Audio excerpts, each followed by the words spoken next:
अस्सलाम वालेकुम my YouTube family, सब लोग कैसे हैं। उम्मीद है आप लोग ठीक होंगे और बहुत खुश होंगे। मैं भी बिल्कुल ठीक हूँ। और यहाँ मैं कुरान पाक पढ़ रही थी और अल्लाह से दुआ कर रही थी, अल्लाह ताला आपको और मुझे कुरान सिखा दे, अल्लाह आपको और मुझे कुरान पर अमल करने की तौफीक दे दे। अल्लाह हमारे बच्चों को, हमारे बड़ों को, हमारे छोटों को, सबको कुरान पढ़ने की तौफीक दे, इसको समझने की तौफीक दे, इस पर अमल करने की तौफीक दे। आमीन सुम्मा आमीन। अब इस वीडियो में मैं आपसे शेयर करूँगी सेकंड मेथड जो मैं इस्तेमाल करती हूँ कुरान को समझने के लिए। वो है सूरत वाइज, जो छोटी सूरत होती है उसको समझने की कोशिश करती हूँ। तो आज हम समझेंगे सूरतुन नास को, जो कि मक्की सूरत है, मक्के में नाजिल हुई थी। और ये क्यों नाजिल हुई थी, कैसे नाजिल हुई थी, क्या इसके पीछे बैकग्राउंड है, वो हम फिर कभी बात करेंगे। आज हम इस वीडियो में सिर्फ लफ्ज़ों को समझते हैं, लफ्ज़ों की कहानी को समझते हैं कि क्यों ये लफ्ज़ इस्तेमाल हुए हैं और उनके पीछे क्या लॉजिक है। अल्लाह ताला हमने ये अल्फाज क्यों चूज़ किए हैं। तो प्लीज़ मेरे चैनल को सब्सक्राइब करें, लाइक करें और इसको शेयर करें ताकि बाकी लोग भी इसे सीख सकें। मैं ये छोटी छोटी वीडियो बना के अपने लिए एक रिकॉर्ड बना रही हूँ और मैं कोई आलमा नहीं हूँ, मैं कोई हाफज़ा नहीं हूँ, मैं सिर्फ़ एक तालिब इल्म हूँ। तो इस सूरत को सीखते हैं। इसमें यूज़ हो रहा है सबसे पहले कुल। कुल का मतलब होता है से, कहना, एक कमांडिंग वर्ड है, ठीक है ना। एक कमांड दी जा रही है कि कह दीजिए। तो कुल कहीं भी आएगा तो उसका मतलब होगा कह दीजिए। आऊज़ू मतलब पनाह मांगना, तो जहाँ भी कहीं आऊज़ू का वर्ड आएगा उसका मतलब होता है पनाह मांगता हूँ। अब किससे पनाह मांगता हूँ? शैतान से। किसकी पनाह मांगता हूँ? रब की। रब का वर्ड इसमें यूज़ होता है। रब एक अल्लाह का इस्म है जिसका मीनिंग है केयर टेकर, मेक श्योर करने वाला, केयर करने वाला, हर छोटी छोटी चीज़ की केयर करने वाला। ये एक अल्लाह का सिफाती नाम है रब। अब उसमें क्या आ जाता है कि हर छोटी छोटी चीज़ को देखभाल करने वाला। जैसे कि अगर आप सो रहे हैं तो आपकी सांस चल रही है या नहीं, आप बड़े हो रहे हैं तो आपके बाकी ऑर्गन्स बड़े हो रहे हैं या नहीं, हर छोटी छोटी चीज़ों के बारे में मेक श्योर करने वाला रब, ठीक है। अगला जो वर्ड इस्तेमाल हो रहा है वो हो रहा है नास। नास मतलब लोग, पीपल, इंसान।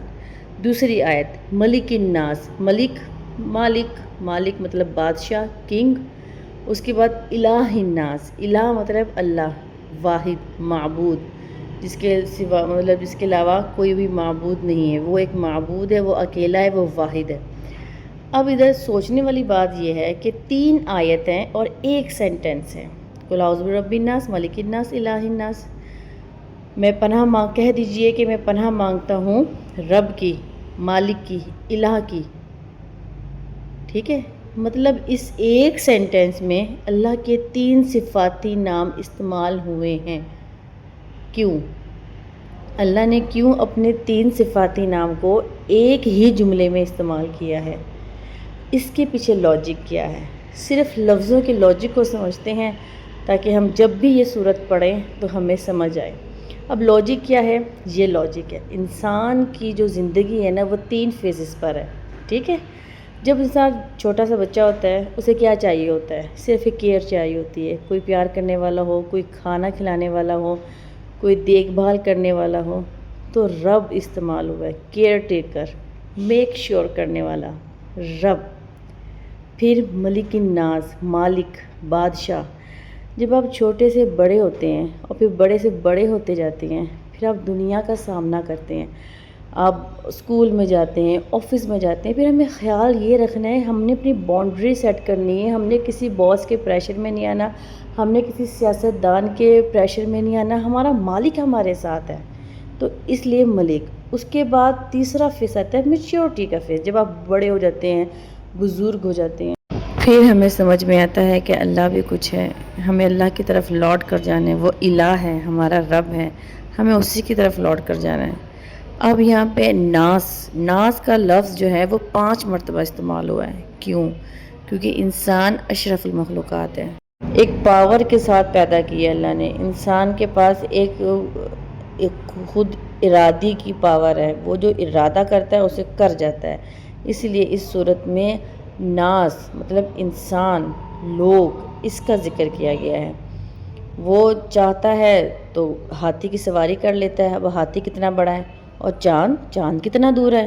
انسان نے سوچا میں نے چاند پہ جانا ہے تو چلا گیا، انسان نے سوچا میں نے سمندر کی تہہ میں اترنا ہے تو وہ اتر گیا، ٹھیک ہے۔ اب ہے چوتھی آیت۔ چوتھی آیت کیا ہے؟ من شرری، من ہم نے پہلے پڑھا ہے، اس کا مطلب ہوتا ہے سے، فرام، شر ہوتے ہیں برائی، شیطان مطلب برائی سے۔ من شر الوسواس الخناس، وسواس کیا ہوتا ہے؟ ایک تھاٹ، ایک ایسا برا خیال جو آپ کے ذہن میں آیا، شیطان آپ پر حاوی ہو گیا۔ خناس ہوتا ہے حملہ کرنا، خناس مطلب بار بار بار بار بار بار حملہ کرنا۔ ایک ڈاؤٹ آپ کے دل میں آیا اور پھر اس کے بعد پھر دوسرا ڈاؤٹ آپ کے دل میں آیا، بار بار آپ کو بہکا رہا ہے، ٹھیک ہے، بار بار آپ کو یہ کہہ رہا ہے کہ ابھی نماز کا ٹائم ہے، ابھی یہ کام کر لو پھر نماز پڑھ لینا۔ بار بار ایک تھاٹ آپ کے دماغ میں ڈال رہا ہے، ایک ہلکی ہلکی پھسپھساہٹ آپ کے دماغ میں ڈال رہا ہے، جس سے آپ اپنے کام ڈیلے کر دیتے ہیں۔ وہ آپ کو یہ نہیں کہتا کہ نماز فرض ہے، نماز نہ پڑھو، وہ آپ کو بس یہ کہتا ہے کہ 5 منٹ آرام کر لو، اب یہ تھک گئے ہو تھوڑا اور سو لو، ابھی یہ کام کر لو۔ اس طرح کی پھسپھساہٹ آپ کے ذہن میں ڈال دیتا ہے، ٹھیک ہے۔ وہ کہتا ہے نماز فرض ہے پڑھ لینا، لیکن یہ کام کر لو، ڈیلے کر دیتا ہے آپ کے ہر کام کو۔ اسے کہتے ہیں پھسپھساہٹ، وسوسہ، خناس، بار بار ڈالنا، ٹھیک ہے۔ وہ آپ کو بہکا دیتا ہے، آپ کو آپ کے ہی مقصد سے، اور ہمیں پتہ بھی نہیں چلتا ہم کب اس کے زمرے میں آ جاتے ہیں۔ اگلی صورت آ جاتی ہے الذی یوسوس فی صدور الناس، الذی وہ، یوسوس وہی والے وسوسے، وہ وسوسے جو ہمارے سینوں میں ڈال دیتا ہے، ٹھیک ہے، فی صدور الناس، سینوں میں ڈال دیتا ہے، من الجنۃ والناس۔ اب وہ کون لوگ ڈالتے ہیں وسوسے؟ وہ جن بھی ہو سکتے ہیں اور انسان بھی ہو سکتے ہیں، شیطان کے ایجنٹ ہوتے ہیں، ٹھیک ہے، جو ہمیں ہمارے ہی بیچ میں رہتے ہیں، ہمیں ہی برائی کے لیے اکساتے ہیں، چگلی کرتے ہیں ہم لوگ 4 لوگ بیٹھ کے، تو یہ سارے ایجنٹ ہیں، یہ ہمیں شیطان اکساتا ہے ہمیں برے کام کرنے کے لیے، ٹھیک ہے، اور یہ کسی بھی صورت میں ہو سکتے ہیں۔ اب مثال کے طور پر آپ کسی فیملی میں یا کسی گیدرنگ میں بیٹھے ہیں تو کچھ لوگ ہوں گے جو آپ کو برا کام کرنے کو کہیں گے، پلیز بند کرو یہ سب، مجھے نہیں دیکھنا۔ اگر آپ کسی فیملی میں کسی شادی پہ جا رہے ہیں تو آپ ہی کے گھر میں کوئی ایجنٹ ہوگا شیطان کا جو کہے گا ارے یار بوڑھی تھوڑی ہو گئی ہو، تھوڑا سج سور کے جاؤ، بال کھلے چھوڑ کے جاؤ، اس طرح کر کے جاؤ، شادی میں جا رہی ہو، ٹھیک ہے۔ تو یہ ہمارے اسلام میں نہیں ہے نا، ہمیں ہمارے اسلام سے ہٹا دیتے ہیں، یہ ہمارے ہی بیچ میں موجود ہوتے ہیں، اسی لیے من الجنۃ والناس، وہ جنوں میں بھی ہو سکتے ہیں اور انسان میں بھی۔ اب اس پوری صورت کو ذرا سمجھتے ہیں۔ کہہ دیجئے میں پناہ مانگتا ہوں انسانوں کے رب کی، انسانوں کے مالک کی، انسانوں کے معبود کی، شیطان کے اس وسوسے سے جو مجھ پر حملہ کرتا ہے اور پیچھے ہٹ جاتا ہے۔ الذی یوسوس فی صدور الناس، وہ وسوسے جو وہ میرے دلوں میں ڈالتا ہے، میرے سینے میں ڈالتا ہے۔ من الجنۃ والناس، کون لوگ ہیں؟ وہ جنات میں سے بھی ہو سکتے ہیں اور انسان میں سے بھی ہو سکتے ہیں۔ مجھے امید ہے آپ کو اس صورت کی سمجھ آئی ہوگی، ہم نے صرف لفظوں کو سمجھنا ہے تاکہ اگلی بار جب ہم نماز میں اس کو پڑھیں تو ہم ایک عادت کے طور پہ نہ پڑھیں، سمجھ کے پڑھیں۔ ہمیں ان لفظوں کی بھی سمجھ آ گئی نا تو قرآن میں اس جیسے جو بھی ورڈ کہیں بھی استعمال ہوں گے آپ کو پک کر جائیں گے۔ ابھی ہم صرف لفظوں کو سمجھتے ہیں، ان کے میننگ کو سمجھتے ہیں، ان کے پیچھے کی کہانی کو سمجھتے ہیں، باقی ہسٹری ہم پھر پڑھیں گے۔ ملتی ہوں اگلی ویڈیو میں، اللہ حافظ۔